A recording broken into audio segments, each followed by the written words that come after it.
بسم الله الرحمن الرحيم அளவற்ற அருளாளனும் நிகரற்ற அன்புடையவனுமாகிய அல்லாஹுவின் பெயரால்.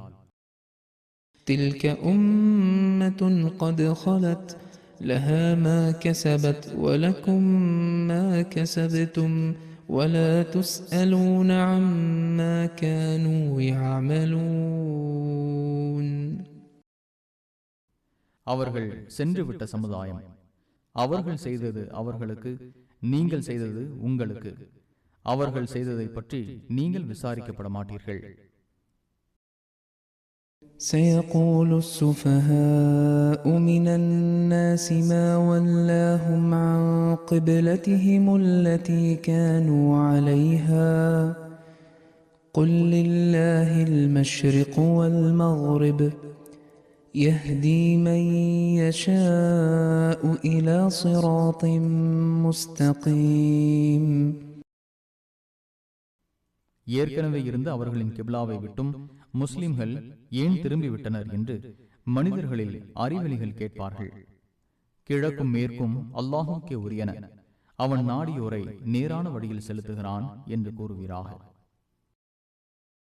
وَكَذَلِكَ جَعَلْنَاكُمْ أُمَّةً وَسَطًا لِتَكُونُوا شُهَدَاءَ عَلَى النَّاسِ وَيَكُونَ الرَّسُولُ عَلَيْكُمْ شَهِيدًا وَمَا جَعَلْنَا الْقِبْلَةَ الَّتِي كُنْتَ عَلَيْهَا إِلَّا لِنَعْلَمَ مَنْ يَتَّبِعُ الرَّسُولَ مِمَّنْ يَنْقَلِبُ عَلَى عَقِبَيْهِ وَإِنْ كَانَتْ لَكَبِيرَةً إِلَّا عَلَى الَّذِينَ هَدَى اللَّهُ وَمَا كَانَ اللَّهُ لِيُضِيعَ إِيمَانَكُمْ إِنَّ اللَّهَ بِالنَّاسِ لَرَءُوفٌ رَحِيمٌ.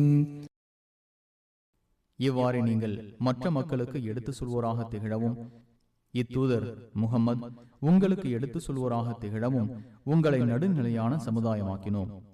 வந்த வழியே திரும்பி செல்வோரிலிருந்து இத்தூதரை பின்பற்றுவோரை அடையாளம் காட்டுவதற்காகவே ஏற்கனவே நீர் நோக்கிய கிப்லாவை நிர்ணயித்தோம்.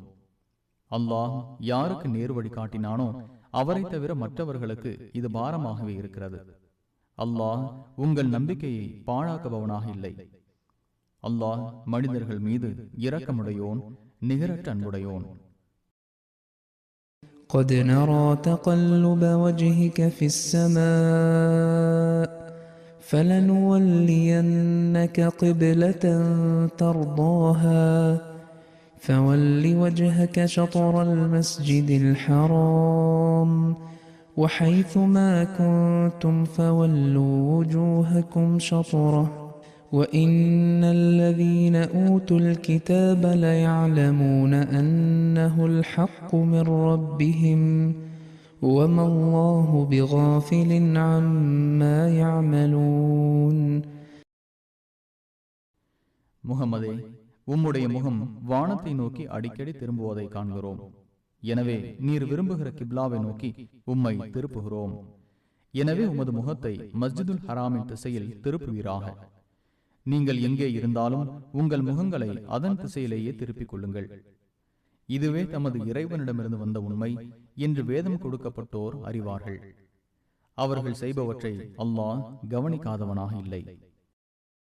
وَلَئِنْ أَتَيْتَ الَّذِينَ أُوتُوا الْكِتَابَ بِكُلِّ آيَةٍ مَا تَبِعُوا قِبْلَتَكَ وَمَا أَنْتَ بِتَابِعٍ قِبْلَتَهُمْ وَمَا بَعْضُهُمْ بِتَابِعٍ قِبْلَةَ بَعْضٍ وَلَئِنِ اتَّبَعْتَ أَهْوَاءَهُمْ مِنْ بَعْدِ مَا جَاءَكَ مِنَ الْعِلْمِ إِنَّكَ إِذًا لَمِنَ الظَّالِمِينَ. வேதம் கொடுக்கப்பட்டோரிடம் அத்தனை சான்றுகளையும் முகம்மதே நீர் கொண்டு வந்தாலும் அவர்கள் உமது கிப்லாவை பின்பற்ற மாட்டார்கள். நீர் அவர்களின் கிப்லாவை பின்பற்றுபவராக இல்லை. அவர்களிடையே ஒருவர் மற்றவரின் கிப்லாவை பின்பற்றுபவராக இல்லை. உமக்கு விளக்கம் வந்த பின் அவர்களின் மனோ இச்சையை நீர் பின்பற்றினால் நீர் அநீதி இழைத்தவராவீர்.